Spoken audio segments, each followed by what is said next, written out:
I'm Dominic Chorney, ancient coin specialist at Baldwin's. And I'm Oliver, the British coin specialist at Baldwin's. And today we're going to have a look at a few ancient coins.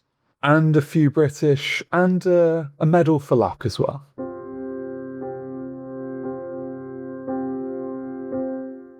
I wanted to start with a Roman coin. This is a very early piece that was minted during the Roman Republic, so we're talking BC rather than AD. Before the Roman emperors, we had the Republic, and coins were minted without imperial portraits, but we have much simpler designs that were kind of styled after the Greek coins that were minted in Italy at the time.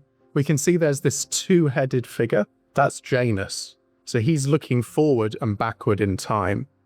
This coin was minted at a time when Hannibal was rampaging across Italy. He was the Carthaginian general. He invaded across the Alps with elephants, and in order to pay their armies, Rome had to issue large numbers of these silver didrachms. So this is before the denarius, that's that Roman coin we all know and love. It's a didrachm, which is a Greek denomination. It's a 2 drachma piece. Roman coins were all hand-struck, of course, and we can see the border of dots around the outside with some extra metal, which is really nice. It's interesting that they've put the head of Janus on looking forwards. It might be a little bit optimistic to think, they've got an invader on their borders and they're looking forward. Maybe they think they've got it in the bag. That's a good point. And of course, this was minted around the same time as the disastrous battles of Cannae and Lake Trasimene. So these were terrible defeats for the Rhodians. But they carried on and eventually, of course, were victorious. This coin's available on our website for £1,500, and it's a really attractive example.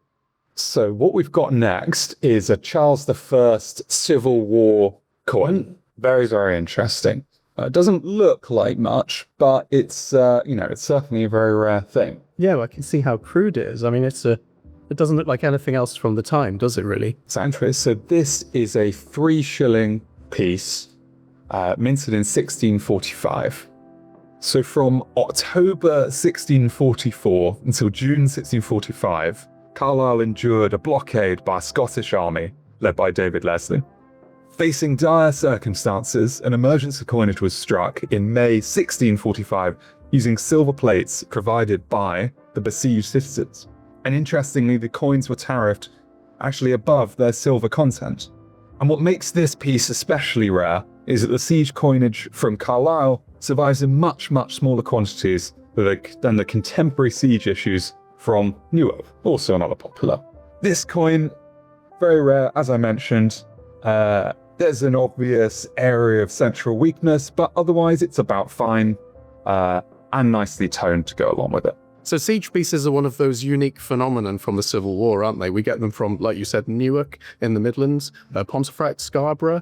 But 3 shillings seems like a really unusual denomination. It's not one I've come across before. Yeah, certainly a very rare piece. Not one that you see every day. We're very fortunate to have it here with us. I'm not sure it's going to last very long. That's coming out in our next fixed price list, I believe. I think we'll keep the price a secret for now. Yeah, keep your eyes peeled. So the next Roman coin I've got is one that was minted under an emperor who's a household name in Britain. It is, of course, Hadrian, which was the silver coin of the Roman Empire, minted in it in large numbers and paid to the soldiers who would have been stationed on the frontier up in northern Britain, but also across the empire. And we can see we have his portrait there, bareheaded, no laurel wreath, and then with the inscription Hadrianus org around the outside. Incidentally, the beard was a symbol of his sort of intelligence. He really was fond of Greece and the philosophers of the Greek world. So this was his attempt, of course, he was a Roman emperor, to try to show his people that he was very well learned. But the reverse is what's really interesting about this coin. Hadrian famously liked to travel, and he visited every single one of Rome's provinces during his reign. It meant he wasn't in the city very often, but he was able to travel across his vast empire.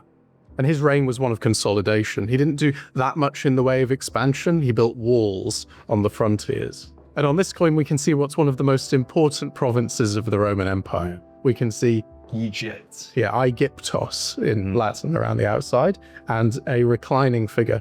The Romans had personifications of their own provinces. So each province was symbolized by usually a reclining female figure, sometimes a standing figure.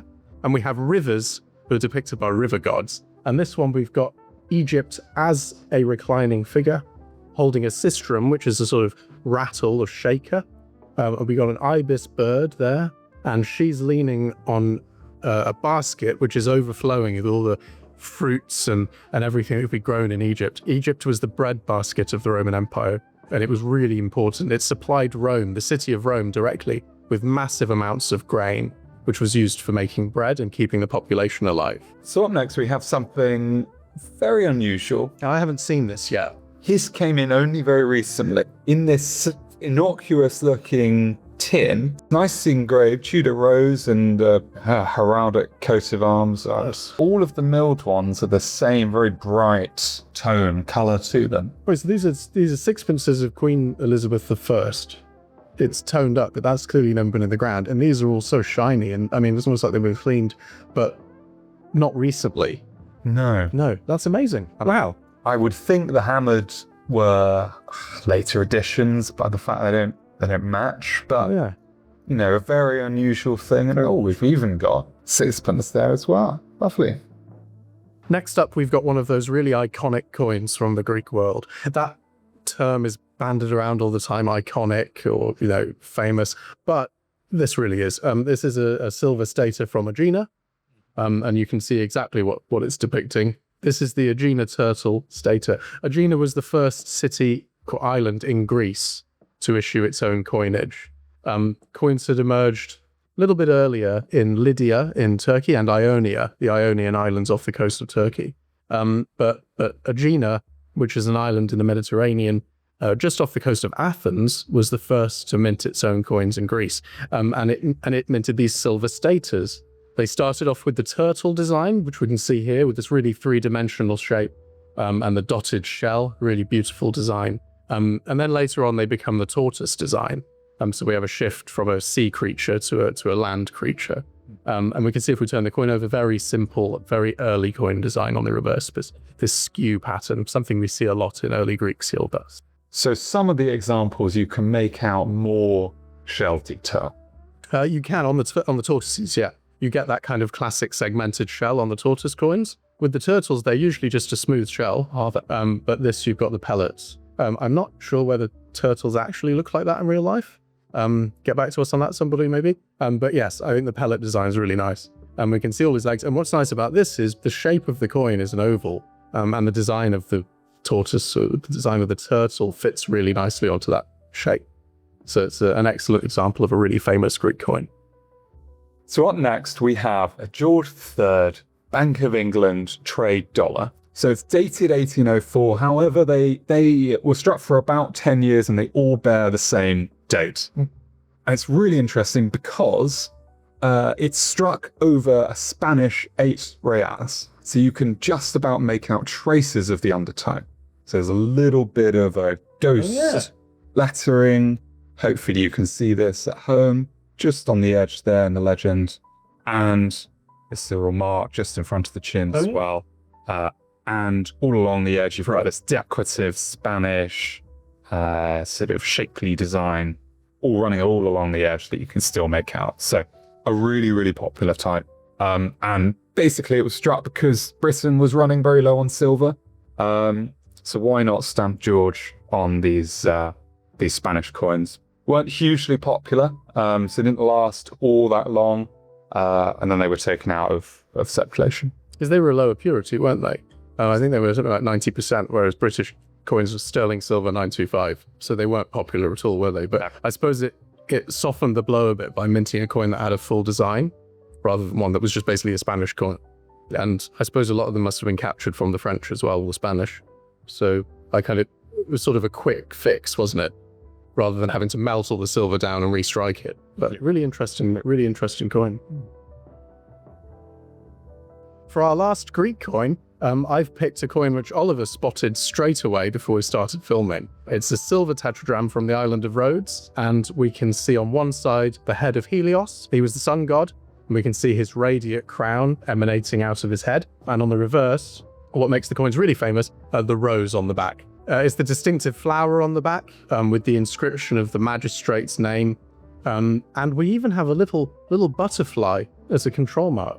Really unusual to see a butterfly on an ancient coin. Because Rhodes minted so many of these coins, they needed a way of tracking the issues. With that, they used these control marks. So we can see it's a tetradrachm. It's a large silver coin worth 4 drachma. And it was minted around the turn of 3rd century BC. So around, what have we got on the ticket? 205 to 190 BC is the approximate date of issue. And do they strike these in drams as well, or is it just the tetradrachm? Yep, you can get all the different denominations that were produced at most of the Greek cities of the time. We've got the tetradrachm, which is the largest coin. We've got the dram, the drachma, hemidrachm, and all of the smaller denominations too were issued at some point. So all of this combines into one of those really famous coins from the ancient world. So to finish off, we have a medal of Nice. Frederick the Great. Was Prussian, now a modern-day German icon, you might say. This medal dates to 1786, and it commemorates his death. It's a complicated piece. It's a very busy reverse design. Yeah. So there's a central column with a vase on top. We've got it's smoking. There's a sort of radiant halo, a bird. It's surrounded by emblems of war and arts and the industry. There's everything on there, isn't There's everything. It's a really, really great piece.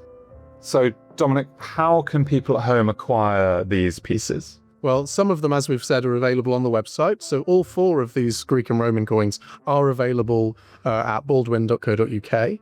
But then a couple of these, I believe, are going to be coming up for auction. Am I right? Yeah, so I think the milled sixpence group of Elizabeth I is going to be coming out for auction. The rest should be in our next fixed price list to be confirmed. We hope you found the video really interesting. If you'd like to like, comment, and subscribe. And we're also on Instagram, so you should give us a follow there and see all of the amazing stuff we've got coming up.